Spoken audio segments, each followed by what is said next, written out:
It's that time again. I don't know what that time is. Oh, wait, it's News of the Squared. That's what time it is. It sure is. Because it's part of the News of the Squares of the Roundtable Podcast Network. Yeah, the network of two. The network of two. Well, maybe there'll be more. Who knows? At some point. But yeah, if you're looking for wacky crap and wacky news and all that other stuff, Mike Boyle is here. Hey. So is Ivan Rivera. Yeah. And we're gonna get right to it. Should I go? It looks like we get a lot this week, Mike. So yeah, we are loaded for bears. So let's get started. We even got bears. No, there are no bears this week in anything we've got. No actual bears in the stories. No. There are no actual bears in any of the stories, though. Let's see. All right, we'll start here. Tennessee man arrested for smoking marijuana cigarette in courtroom. That was stupid. Lebanon. Yeah.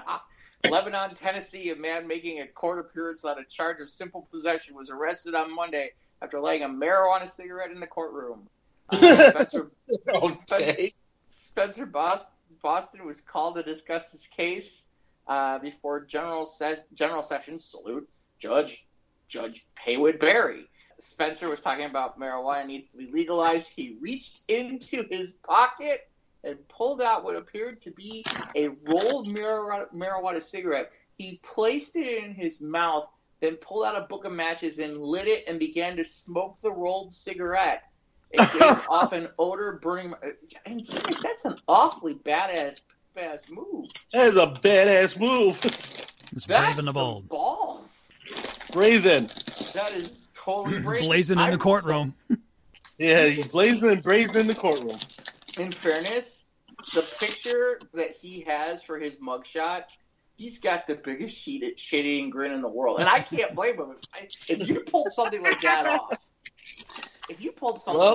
you should have a You will never do that again. But I did. And I got away with it. I mean, they didn't even stop him. Nobody stopped him from pulling it out or lighting it up. Nobody did a thing. Like the bailiff wasn't all like, put it down. Yeah, there wasn't somebody jumping on top of him like Law and Order, where that guy would be tackled 5 times already. But yeah, so the courtroom erupted in laughter, disrupting the normal daily activity in the court. He was taken into custody and charged with disorderly conduct and simple possession of a Schedule 6 drug. So, but man, that's kind of right up there with when Princess Leia says to Han, "I love you," and he's like, "I know." This is like Pimp. Yeah, that's pretty badass. Yeah, this is pretty badass. I gotta give this guy. There are very rarely anybody that we have on News of the Square that I give credit to, but this guy might be the first because of the quality of our content or the type of content we have. Some of these people are less than respectable, but this guy, he gets props out here on he gets props. Rose, yeah, he gets props. That's impressive. What do you got, Mike? This one from the Charlotte Observer. A curvaceous mermaid mural on a mayor's home stirs trouble in a small North Carolina town. Outside of Charlotte, the mural depicting a curvaceous and scantily clad mermaid is causing trouble for the newly elected mayor. The painting in question is on the side of Oak Island Mayor Ken Thomas's home. And some say he incited citizens by making the seemingly innocent mistake of asking people what they thought of it. "Isn't she beautiful?"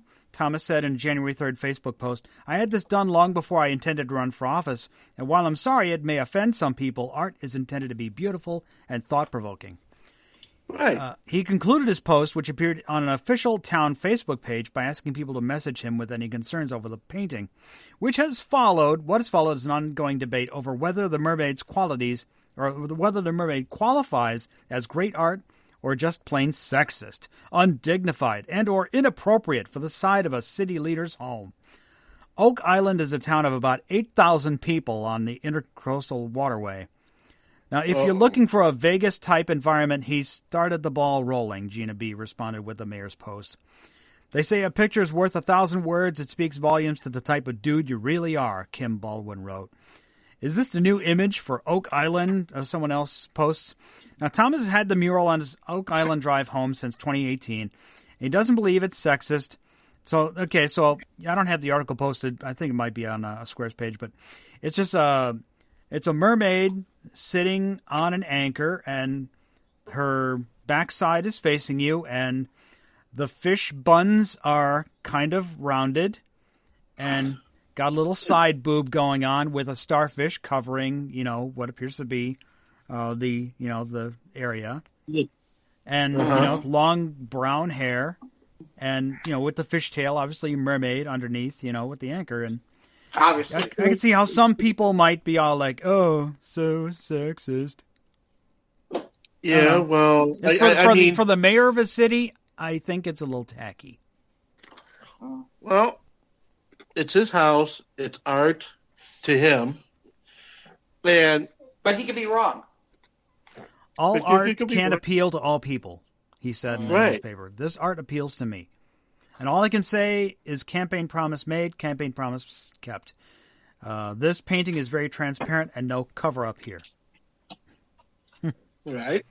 But she's obviously just wearing a starfish. She's got a cover-up. Yeah, she's got a little cover, a little pasty or whatever, little Janet Jackson going on there. But at the same time, it goes back to how do we address art, then and now. I mean, if you go ahead and you start censoring art now, then you might as well go ahead and censor everything that has become art since then. But it's a small town in North Carolina on the shore of the ocean, and he brought it up to attention using the town's Facebook page, and now it's drawing attention from people who it didn't intend to. I mean, I don't know where the mayor of my city lives, but whether he's got a half naked woman painted on the side of his house, I don't give a fuck. Well, yeah, I mean, if you lived there, would you give a fuck? If it was next door to me, I wouldn't mind, but that's just me. But I mean, being the mayor of our city, it says there's a level of decorum. I guess okay. In that respect, I'll give it to you. But she's it's kind of cartoonish kind of look, but it's beauty's in the eye of the beholder. But right. So I don't mind, but I'm glad it's not next to my house. Maybe. Yeah. So your president there would be just like, oh, neat. And then I probably just would have kept right on going. Yeah. But say you got that guy needs to light up right next to him and be like, all right. Do like a Matthew McConaughey. In the court, yeah.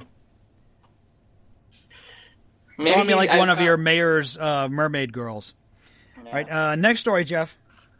I think I might have found a place for that guy to light up. Get this. Atari is building a video game themed hotel in the United States. Where do I sign up? This is like the Taco Bell themed hotel. This is even better. So the first video game themed hotel, so there's more than one. The first one is going to be in Phoenix.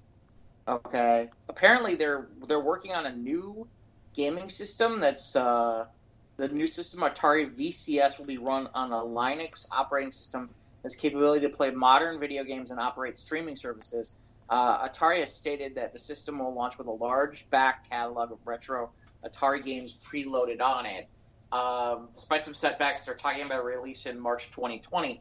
But the company is partnering with a group called the GSD Group, True North Studio, and Apple co-founder Steve Wozniak's Woz Innovation Foundation to create, along with apparently one of the producers from a Teenage Mutant Ninja Turtle reboot, to create a hotel.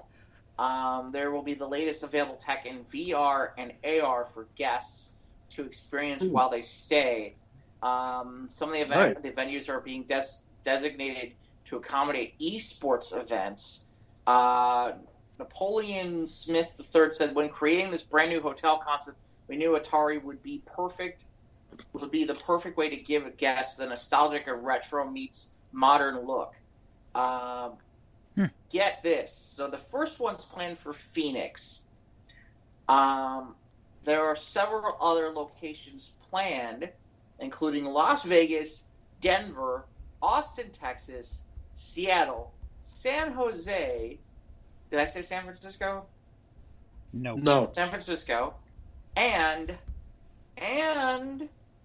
Chicago. Neat. Yes. Yeah. Well, interesting to see. Hopefully, it won't be just a fad thing.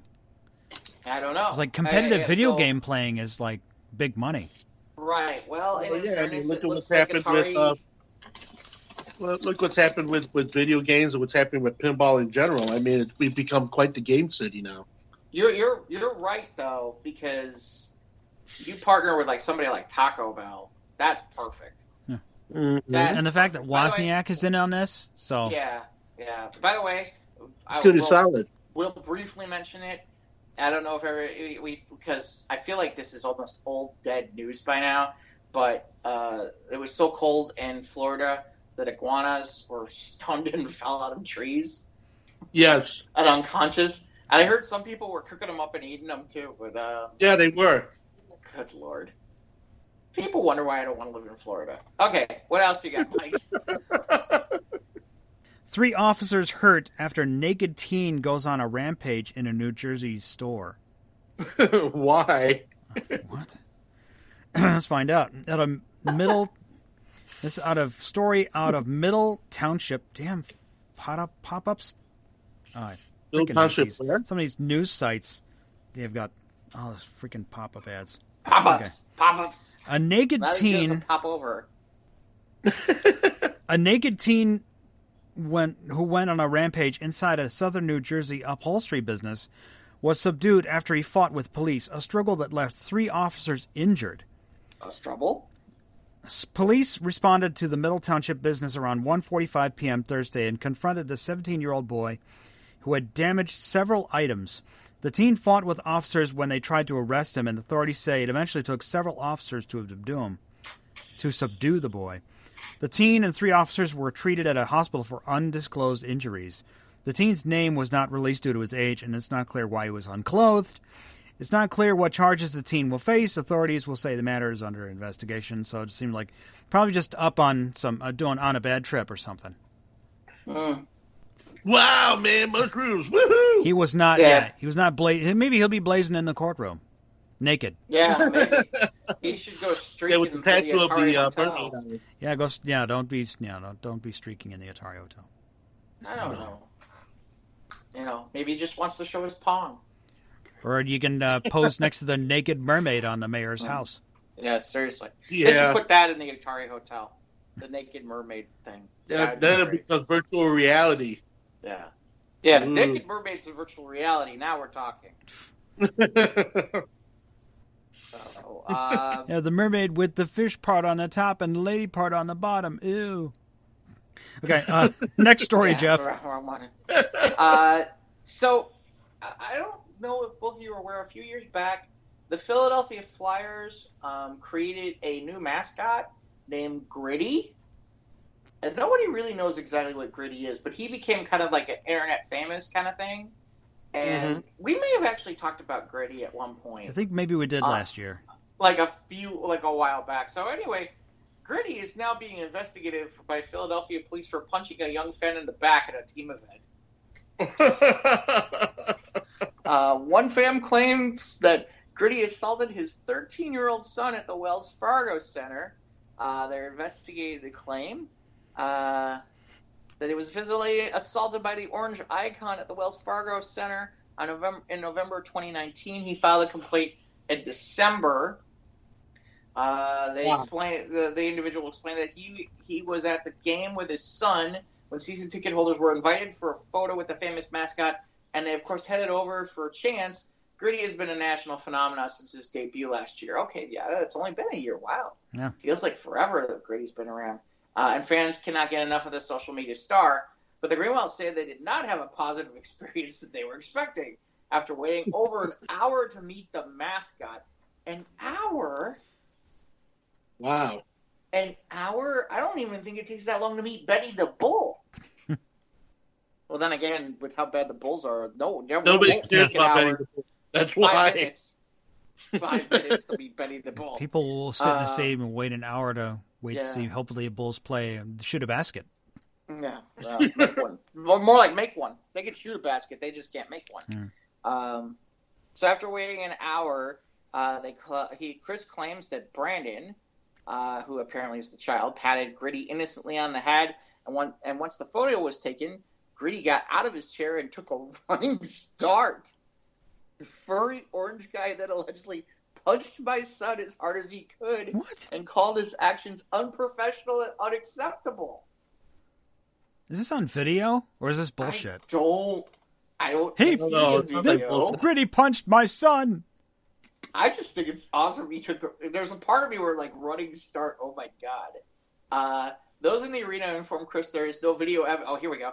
There's no video evidence because all the cameras in the area are pointed elsewhere. Comcast Spectora, the company that owns the Flyers, was unable to reach an agreement with the family, so they went to the authorities as a result. Comcast Spectora, I guess it's Comcast, says that there was no one able to verify the claims, but did say Gritty recalls being hit on the head many times by a fan at a photo shoot. Chris also complained about the quality of the photo. Really? That's what you're going to complain about? Mm-hmm. Well, aren't you using your own phone, or you have to pay for the photograph?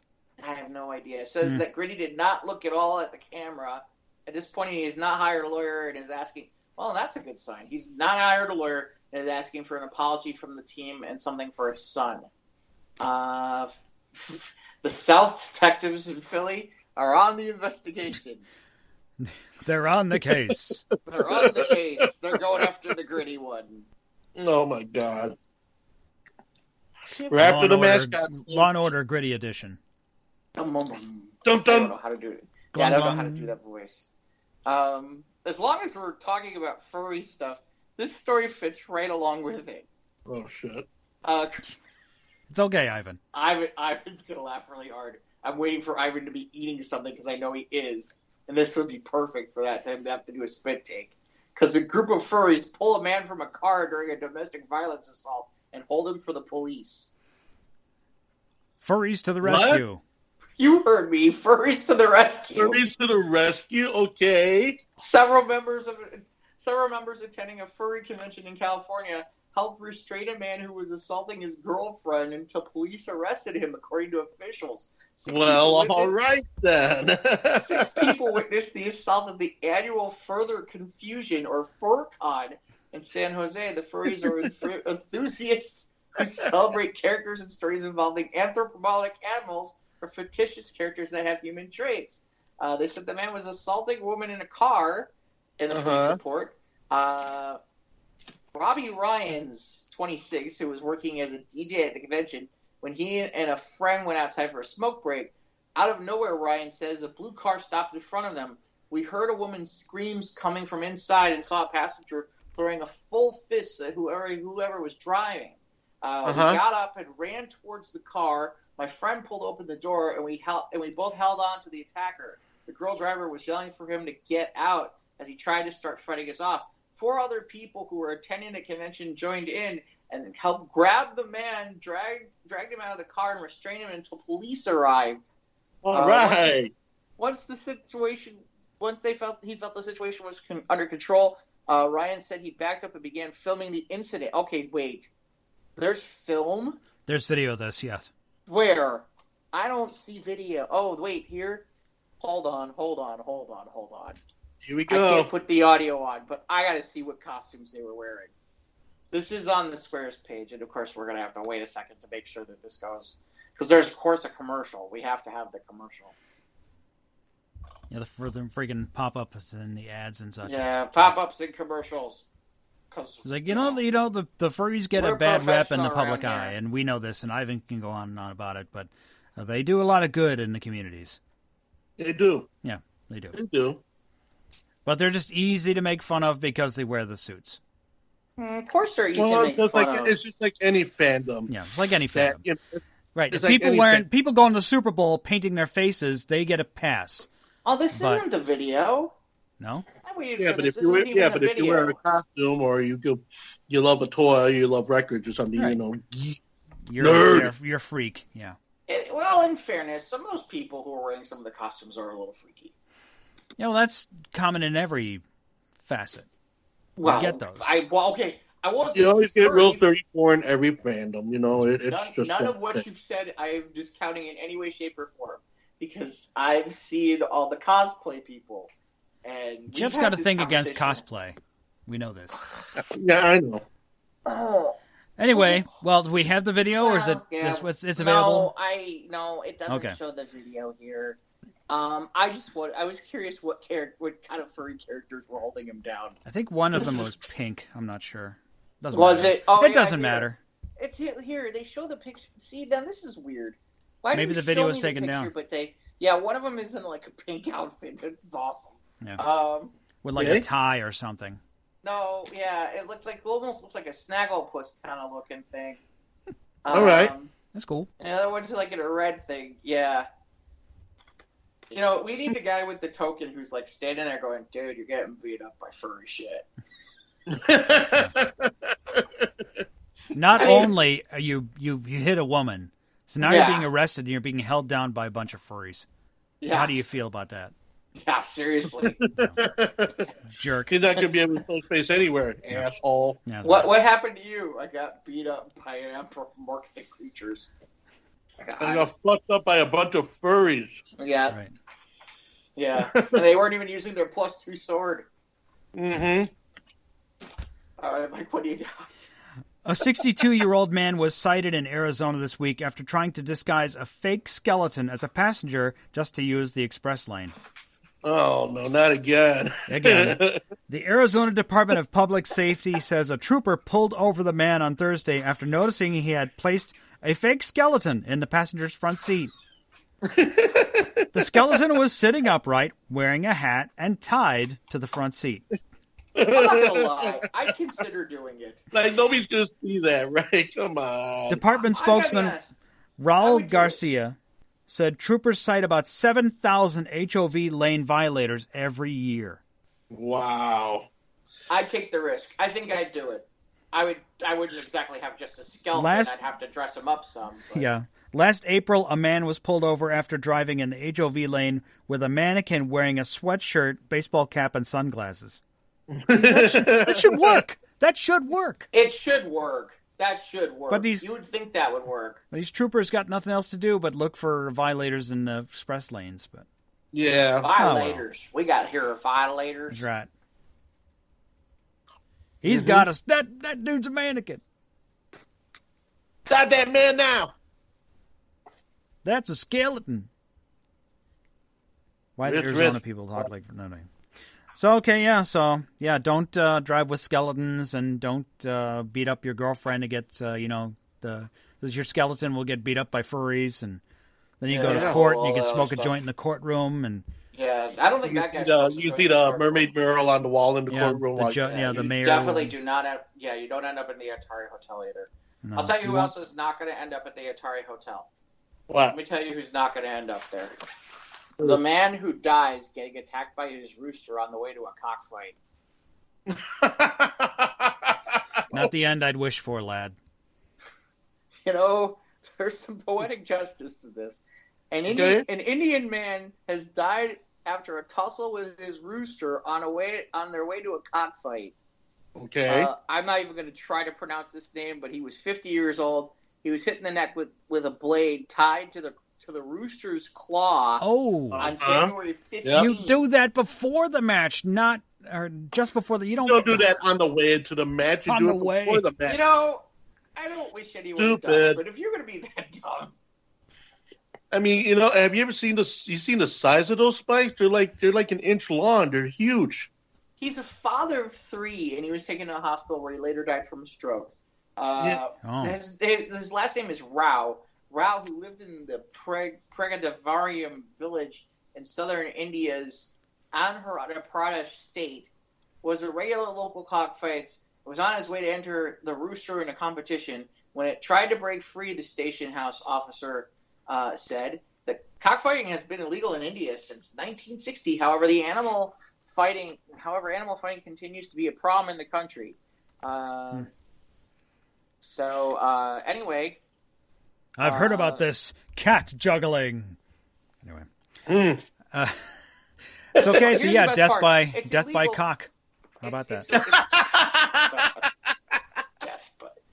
Isn't that the name of like a porno? Death by. I'm sure there is. Death by cock. I'm sure it's gotta be. No. That's like a John Holmes movie. Death by cock, starring John Holmes. Death by cock.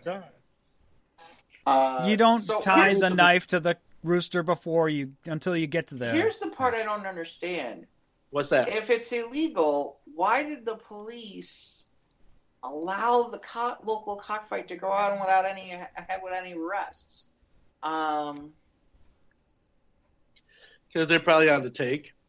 Well, here it says, okay, so 2014 Supreme Court judgment clarified the legality of animal fighting under India's Prevention of Cruelty to Animals Act. In 2015, used the judgment to intervene in a state court petition to lift the ban on cockfighting, but the ban was upheld. See, I don't understand this. If it was a ban, why did they keep doing it? But yeah, apparently this guy tied this stuff, and I didn't even know they did blades. Why did they put blades on them? Because it kills the other rooster. I thought they just do that on their own. They attack each other. No. See, because with the cockfights, it's to the death.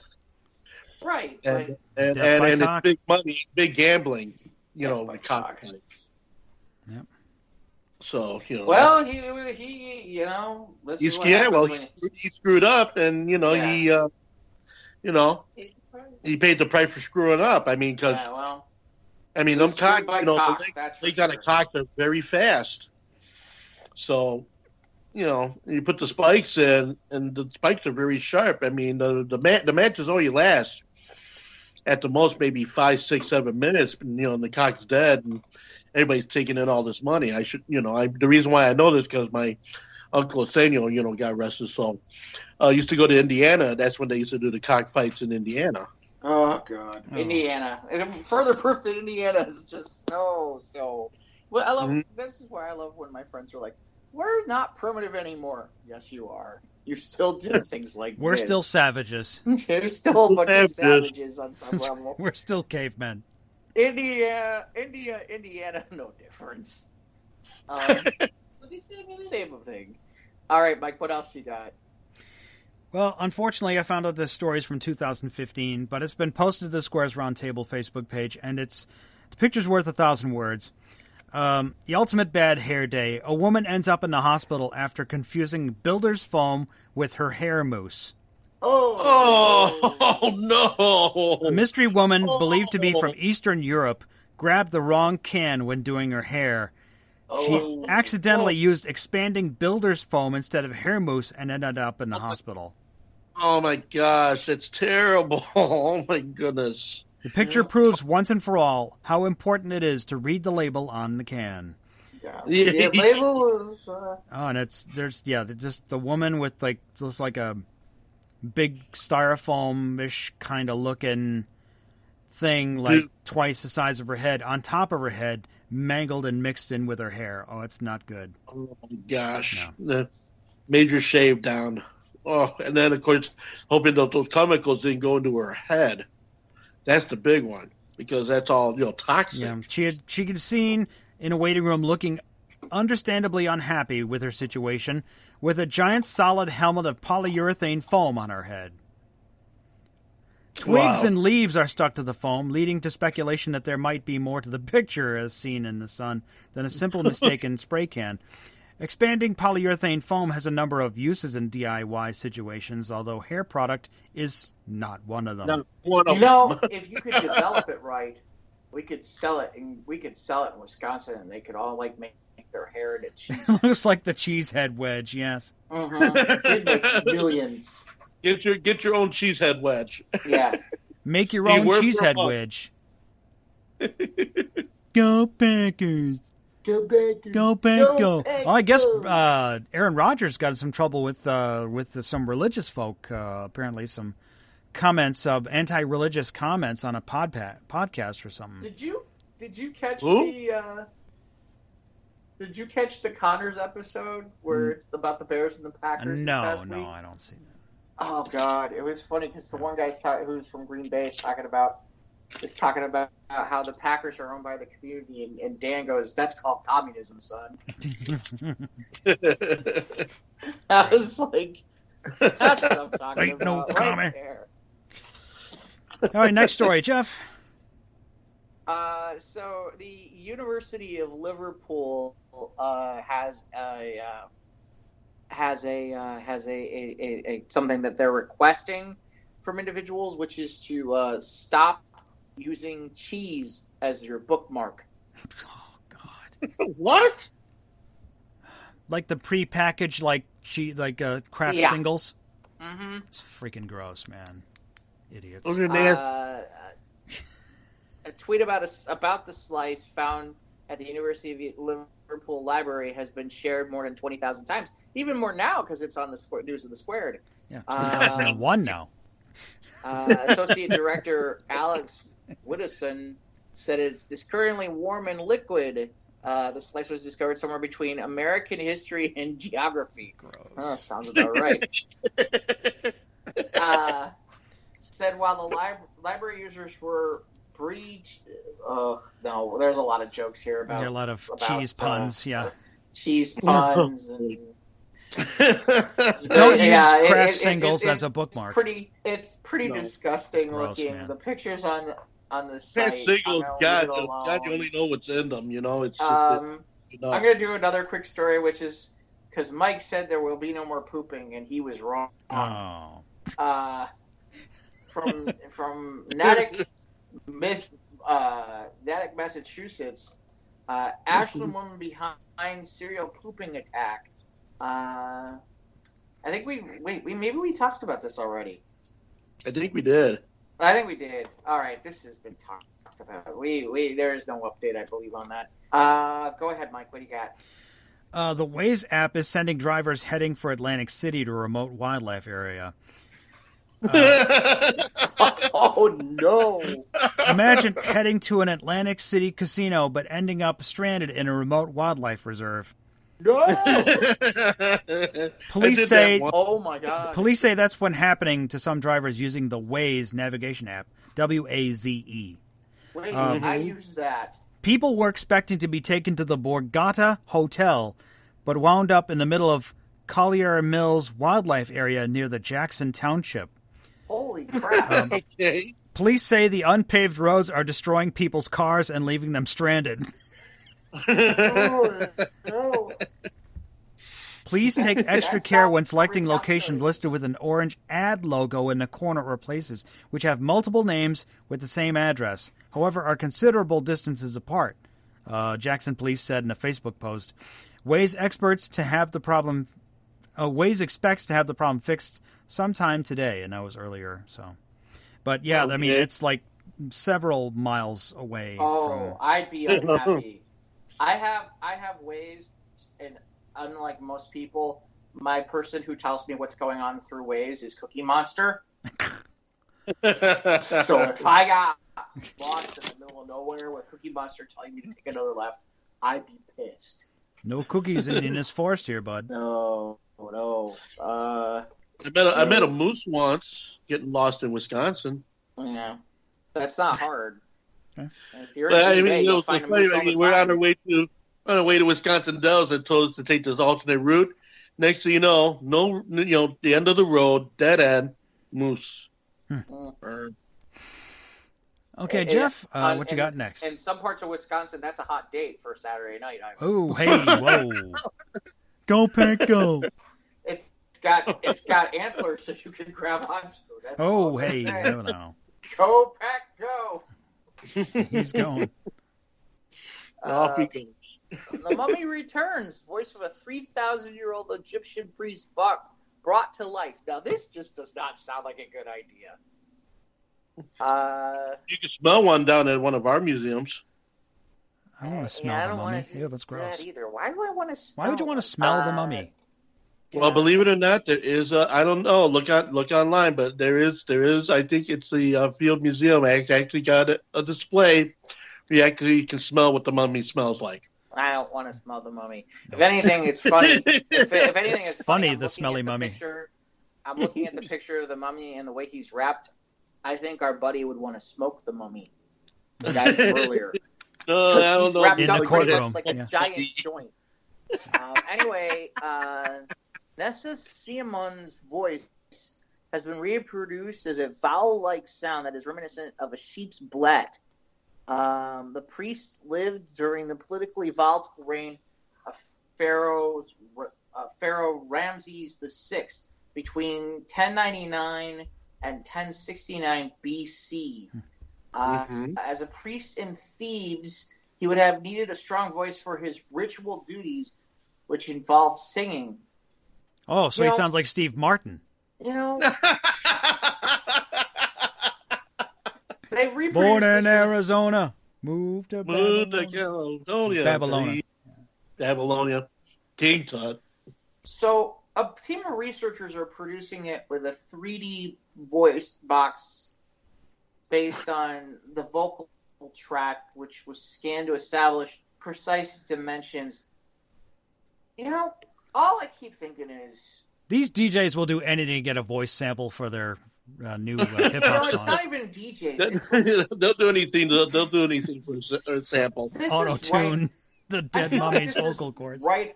I feel like this is right up there with, like, don't create Skynet, don't create dinosaurs, and don't bring people back from the dead. Yeah, don't bring mummies back from the dead. Have we... Sounds like something really out of a lad. Do we really want to know? I'm not going any further with this. This is creepy. If people can read this on the Squares page, it's a bad idea. All I can tell you is after that, we need to go save the wine in California because there's a 97,000 gallon tank of red wine that's filling. And me without a freaking glass. Me without a freaking glass nearby. But I would assume by now it's been taken care of. So, the other amusing story. This is more local.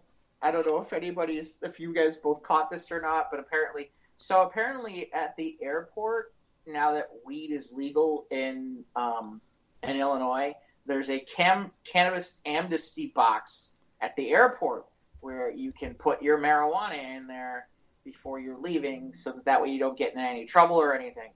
Well, right. Guess what was stolen from the cannabis? That didn't take long. Box? All the cannabis. Yep. That didn't take long at all. This happened at Midway Airport. Well, Midway. And this was the 24th, so last week. So, yeah, God. It was only a matter of time until that was going to happen. What do you get? See, I'm running through these fast. Mike, what do you got? Authorities in Florida were not impressed with a suspect who tried to evade capture. Florida man. Police went to serve a warrant for 36-year-old Daniel Christopher Booth. He has 3 names. That tells you something. When he ran off, Booth, who was accused of selling methamphetamine, thought he could avoid detection by hiding underwater in a nearby pond. Now, his plan didn't work, as he was spotted by police dogs when he came up for air. Now, we can only assume that Mr. Booth has seen one too many action movies, said the Sewanee Sheriff's Office in a statement on Facebook. He didn't take into account that he's not a fish and had to come up for air and was quickly captured. Don't you need like one of those reeds? Doesn't he remember that? Yeah, get a straw. Hollowed-out reed. A hollow reed, yeah. Not so a hollow creed. That's smart. Reed. Follow, a Florida man cannot, he may be in Florida, but he can't be been swimming like a swamp creature. No. His name's not Amos Moses. And I got one more here, and I think that'll do this week. For me. For you? Yeah. Okay. Well, before you go to one more for you, this one sounds awesome. Okay. Canine bites cow. Deputy tases canine. Cow kicks. Wow. This took place in Georgetown, South Carolina. A deputy in Georgetown County was forced to use his taser on his own canine. According to the Georgetown Sheriff's Office, the deputy responded to a scene of a reported burglary around 4 p.m. The cow near the scene distracted the dog, which led to the dog biting the cow. To de-escalate the situation, the deputy tased the dog. The cow was spooked and struck the deputy and the property owner, resulting in minor injuries. The sheriff's office said that the burglary call proved to be unfounded. So let me see if I get this right. All this for nothing. But he got kicked by a cow, and they tased the dog because the cat. Oh my god! That's this stuff can't be made up. No.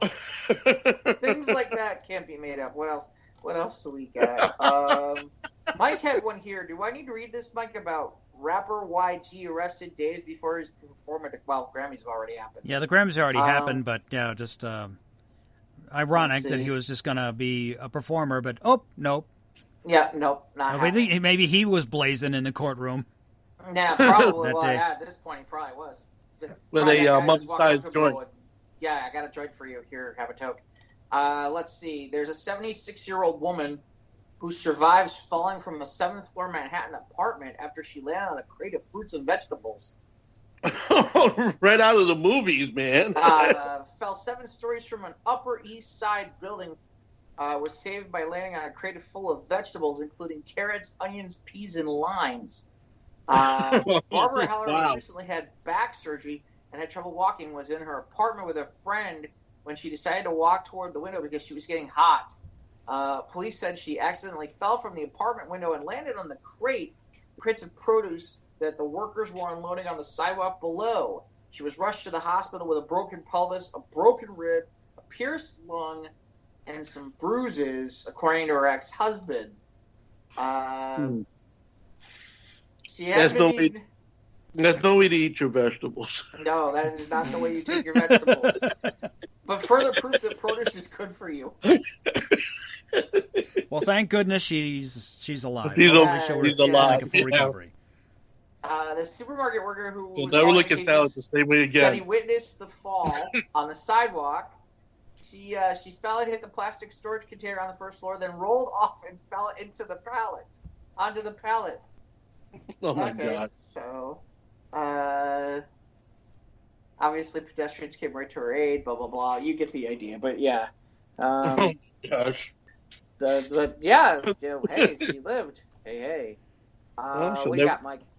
This last one I have here. This one out of Sandy Springs, Georgia, which is close to Florida. The owner of a local jewelry store is being hailed as a hero after he fought back against a group of brazen armed robbers. Ooh. How'd he do it? Channel 2's Michael Seaton was in Sandy Springs where the robbery happened Saturday afternoon at the corner of Abernathy and Roswell Roads. Seaton obtained exclusive video. The video shows the smash-and-grab robbers storming the store and holding up frightened customers and employees at gunpoint. They had hammers and were breaking everything and grabbed Rolexes, one witness said. The thieves didn't get very far. The owner, who asked not to identify himself or his business, was returning from lunch when he saw the robbery in progress. So the owner went on the attack, hitting them over the head and in the face with a bag full of glass pickle jars. Oh, that's painful. He hit them with the 3 bottles of pickles, and I pretty much grabbed him and subdued him until the cops came. The owner held one of the robbers down until police arrived. The 3 remaining robbers sped away from police and ended up crashing just down the road. At one point, Seaton saw officers in a wooded area with their guns drawn. 3 of the 4 suspects are now in custody, police said Saturday night. And they've, of course, been identified. All 3 have been charged with armed robbery, possession of a firearm, and the commission of a felony criminal damage to property. The police are still searching for the 4th suspect. But, yep. That's pickles, one way man. of getting pickled. Pickle jars. That's one way of getting pickled. That's right. That's going to be a sour taste after that encounter. Produce is your friend this week. Produce is good for you. That's right. That's what we're learning this week. That's the message we're conveying this week. The thrill of the dill. Speaking of the dill, I don't know. Wait. Okay, I'm gonna let you guys choose. There's 2 stories. Do I do the first story or the second story? Do we want to end on a decent note, or do we want to end on a raunchy note? Let's end on the raunchy. End with number 2. Okay, so let's go to this first, all right. Which is that apparently, and this happened today that we're recording, a Wisconsin sheriff's deputy pulls over the Oscar Mayer Wienermobile. Oh. The driver of the Oscar Mayer Wienermobile, try saying that 10 times fast. The Oscar Mayer Wienermobile most likely didn't relish what happened recently in Wisconsin. That was horrible. Sheriff's deputy in Waukesha County, which is outside of Milwaukee. Yeah, it's just north of here. Yeah, pulled over the Wienermobile for violating the move over law. The law requires the driver to change lanes when approaching stationary emergency vehicles, or if they're not able to reduce speed. Yeah. Deputies let the driver off with a verbal warning, but posted on Facebook to remind drivers of the law. So apparently, and they're recruiting right now. We've had this story earlier in where they're recruiting drivers now. Yeah, so you need to be more careful with your wiener when you're and how you use it and be more. Yeah, because if you don't, man, you'll be loaded with sauerkraut. If there's a stationary vehicle, stationary emergency vehicle, you move your wiener to the side. That's for sure. Yes. Yeah, never run your wiener past somebody in the lane. That's right. No. Keep your wiener in its own lane, but you got to move aside for. And finally, just grab your wiener and go to the left. Right.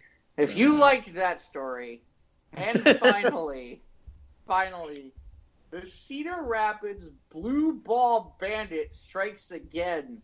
Uh-oh. For the second year in a row after a big snowstorm, blue balls right in front of my home. WTF. And it's on the Squares page. It's a giant phallus with 2 blue snowballs. The blue ball bandit is what the police are calling the villain out terrorizing local neighborhoods in Cedar Rapids. This has got to be Iowa. As you can see from the picture above, this type of artwork is not what we need in this city. Apparently, this is a first-hand account from someone that this happened. Jasmus Larson. I was out last night and came home to this in the front of my yard. I'm guessing my cat sat in the window and watched the entire production of the blue ball sculpture. He's probably scared for his life. Poor little guy, all cute, and now he's all freaked out. Would someone like to do something about this? Is this a friend or a foe? Is this a man, woman, or alien from another planet? I guess I need to invest in some security cameras. Last year, I thought I knew who it was, but it turned out I was wrong. I sure hope somebody can help me find this knucklehead. Looks like apparently this wasn't the only one who got a statue. From what this writer talks about on social media, there were 7 other homes hit around the 9 p.m. hour. People got a lot of time on their hands. Bandit had a very busy night, rolling balls and shafts. Here's the question that they asked: why did the balls have to be blue? Can't they be regular balls? Do you want to build some blue balls? Apparently, whoever says they've hit their house. This is the second year in a row. I'm gonna see if I can find a little bit. I didn't realize this was a first. You see that target? It's easy. Get them first. I didn't realize this was a first-person story. Let's see if we can find an actual other story on this.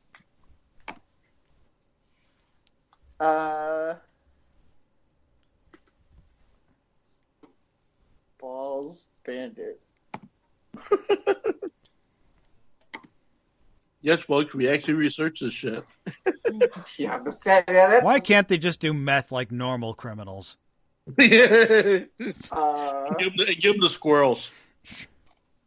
Let's see if I may have to refine the search for the Blue Ball Bandit.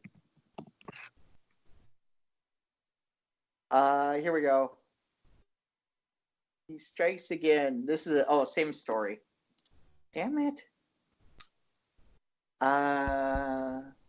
Here, Reddit has it. See if Reddit gives me anything better.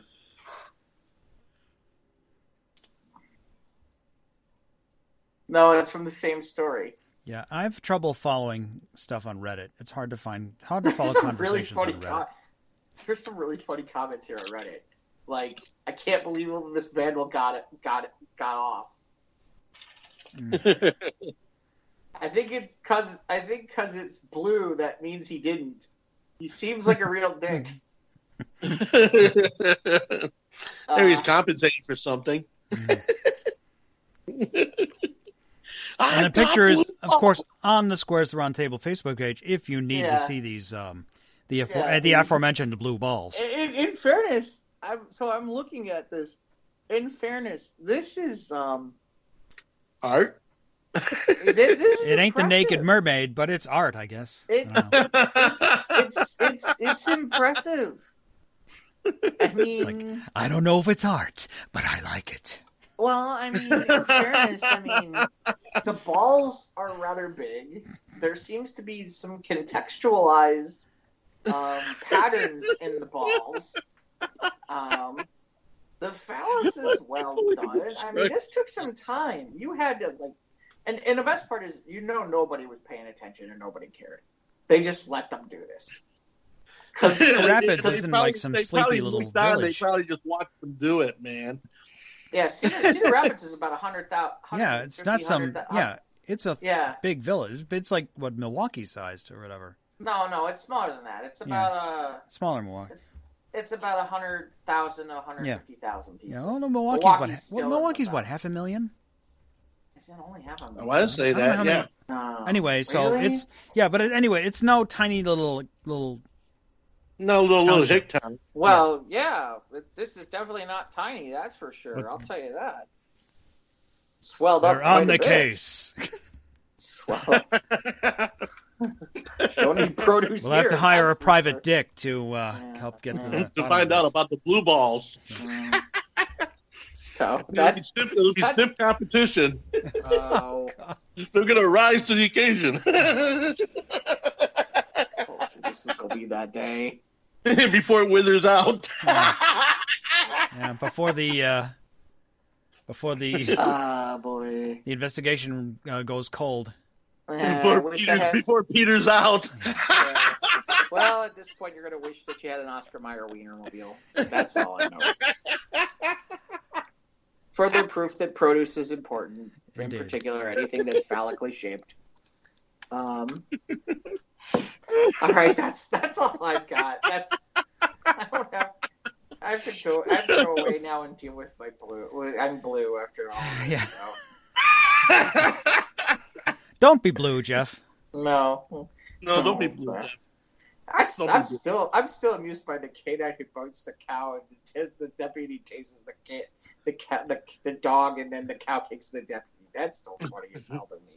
So there's the farmer that chases the cow, that kills the dog, that lets the gang get So out we of the had way. a lot of farm animal stuff. We had cows, we had dogs, we had roosters, we had all kinds of stuff today. 3,000-year-old mummies. We had what? Hawking mummies. We had cheese bookmarks. What else did we have? We had a lot of furries. We had furries. And we had a mermaid on a mayor's wall of his house. Yeah, seriously, we had a lot of stuff. I mean, we didn't even talk about Mr. Peanut. He's some just crazy roasted. ass shit. Yeah. Sons of iguanas. You can see some of these crazy stories on our Facebook page. Shout out to Scott. Scott! We're on Instagram and Twitter at SOTRT Podcast. Listen to us on YouTube. Click the bell, subscribe. You know content drops. Of course, we're on our regular podcasting audio platforms as well. Google, Apple, Spotify, and Podbean and Anchor, and others. Leave us a review. We'd appreciate it. Email us at sotrtpodcast@gmail.com. That'll do for episode 35 of News of the Squared. Wow, we're at 35 episodes of this garbage. Yeah, that's right. Yeah. There's no stopping us now. Yeah, seriously. There's no stopping us now. Unless we have blue balls.